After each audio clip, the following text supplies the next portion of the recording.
Hello everyone. Today I'm going to plant up 3 of these planter boxes with some of my annuals in order to make a garden border. Now I did a similar planting idea with these last year. I made a shade border that was actually on that wall, but now that that has become my dahlia and zinnia border, these are going to be full sunflowers, and I'm going to put them in front of where the air conditioning units are, and I will get those all into place and show you at the end of this video. But first, I want to talk a little bit about the containers because they're the best type of container, which is a free container. So I got these from someone on Instagram. I had mentioned that I was looking for a certain type of planter, seeing if anyone had recommendations, and she's like, hey, I'm giving these away for free because we're moving, and the color of them matches really well with the wood and the color of the brick. So it was perfect, and again, free. I did add little plant feet that stick on to the bottom. One of them fell off one of these, but 11 out of 12 stayed throughout the entire season. My original plants, so last year when I planted these, they had caladiums in them. And I brought these in to overwinter my caladiums and have them come back next year. But I would say within a few weeks of having these inside, little millipedes came crawling out, so they all got kicked back outside. I can't remember if I don't think I removed the caladium bulbs at the time, but I knew they were not going to be saved. So those have been removed. I put in fresh, millipede-free, so far, potting soil in here, and we're going to plant these up. So this is what I think my planting idea is going to be. I'm going to put 3 plants in each of these. I feel like it could be 4, but I know they'll grow. So I'm only going to do 3, and I'm going to do 2 Double Delight Blush Rose Begonias on either side like this. And then I'm going to do one of these, which is the Angel Face Cascade Pink Angelonia in the center. This is where I thought I could probably squeeze into Angelonia here, but again, they will grow. In fact, let's go over the height and spacing information, just in case you do plan to follow the spacing information. So the Double Delight Blush Rose Begonia it's full apart sun, 8 to 14 inches tall. And spacing, it says minimum 12, maximum 16, so not following that.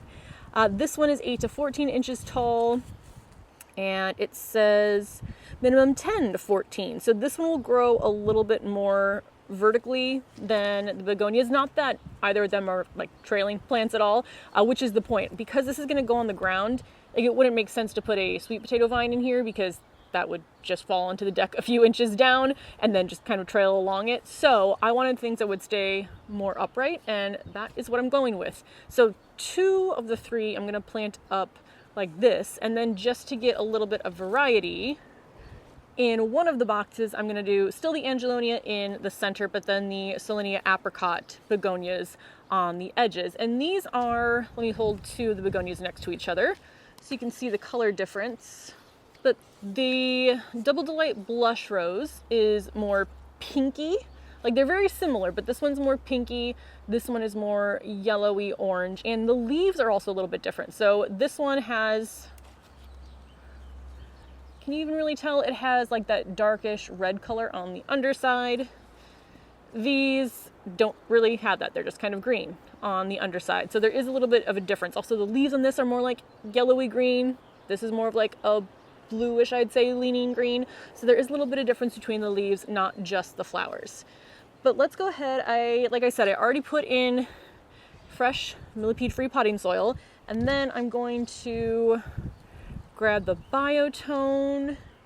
I guess that's everything that I need to plant these up. So this might be a relatively quick task, which is great, but then I need to get everything into place. And one of the issues right now is that where these are going to go is where I'm currently storing like my potting soil bags, my extra pots, my broom. Everything that is stored on my deck is over there. So I have to move that or bring things inside that don't need to be out here. But we'll figure that out when we get there. So let's go ahead and plant these up.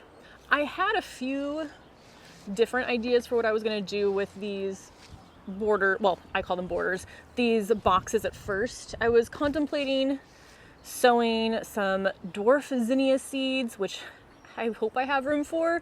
I was also contemplating some miniature dahlia seeds, but Because everything on the back deck is kind of sticking with a color scheme of pink, orange, and purple, the dwarf dahlias and dwarf zinnias, it's a mix. So I couldn't control the color. Like I wouldn't know what color the flower was going to be on the seeds I started.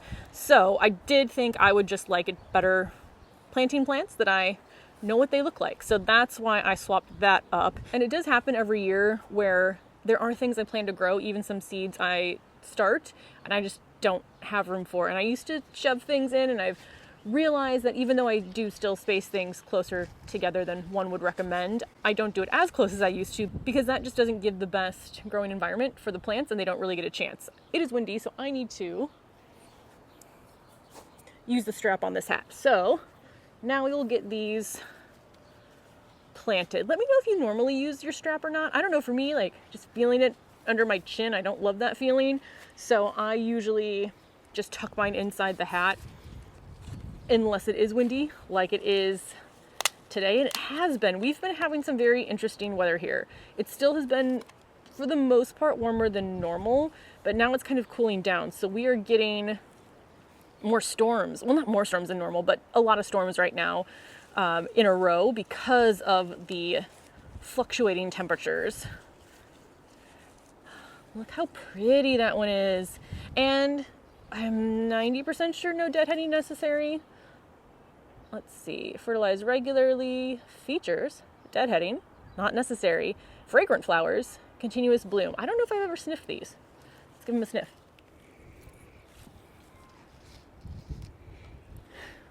I can't tell if I smell anything, but it is windy, so the wind is blowing into my face.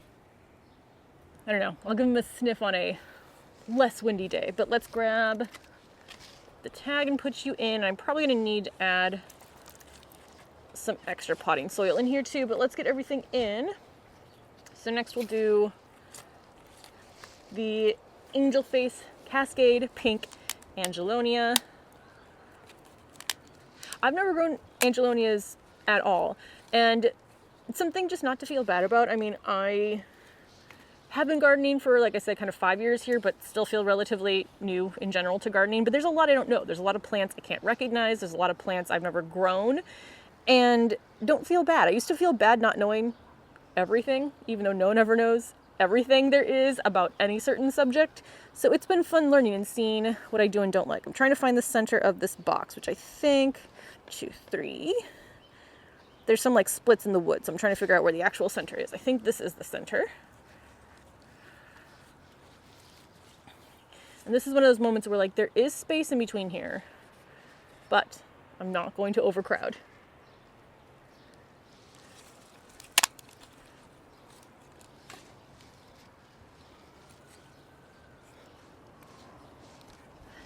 I think I'm really going to enjoy this, and I think, because I had pots growing there last year. What did I have there last year?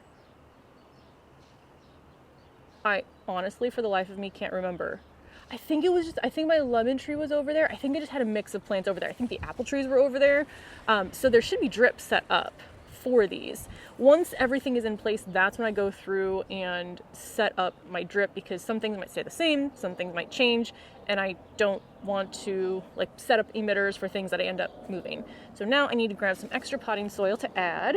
And again, I'm just using a nursery pot, getting it into my face and filling that up the rest of the way.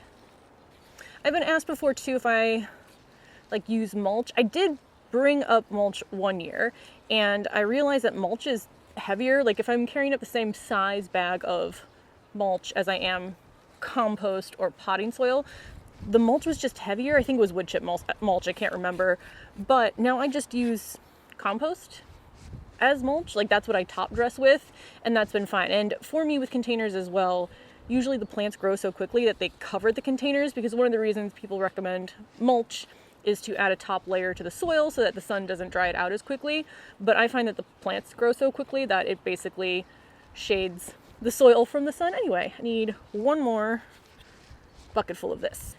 All right, I think this is looking good. So I'm gonna plant up the other two. Like I said, the only thing that's getting switched out is that, so I'm doing an exact duplicate of this, which is sitting over there. Then the only thing I'm switching out are the begonias on the end. So since the planting process is gonna be the exact same, I will speed through that and then we will get everything into place, watered in, and I'll show you what it looks like. But I'm excited. I think this is gonna look really pretty.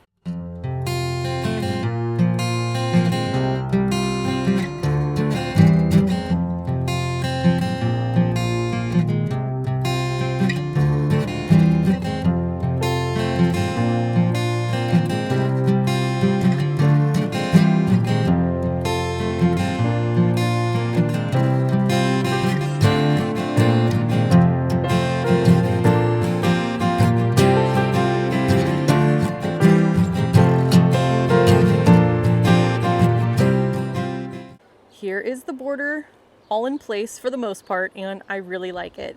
Right now I have this rose sitting over here. I might decide to put something on the other side, but the hose hookup is back there, so I'm trying not to overcrowd that space too much. We'll see how that goes. But I think I really like this. I already like it now, and I can't wait to see it fill in.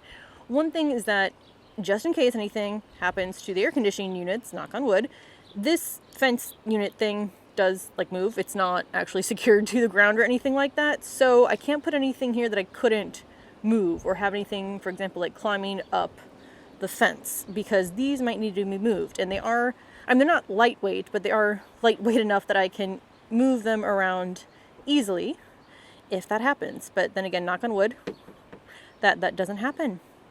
But this is the border. I think it's really cute. And we should just ignore the mess of everything that I've shoved over to the side that used to be there. I'll figure that out at a later date. So that's going to be everything for this video. Thank you for hanging out with me and making some container borders. I feel like I'm about to get blown away, so I'm probably going to go back inside. But I love this so much. The garden is really coming together. So thank you so much for watching. I will see you in the next video. Bye.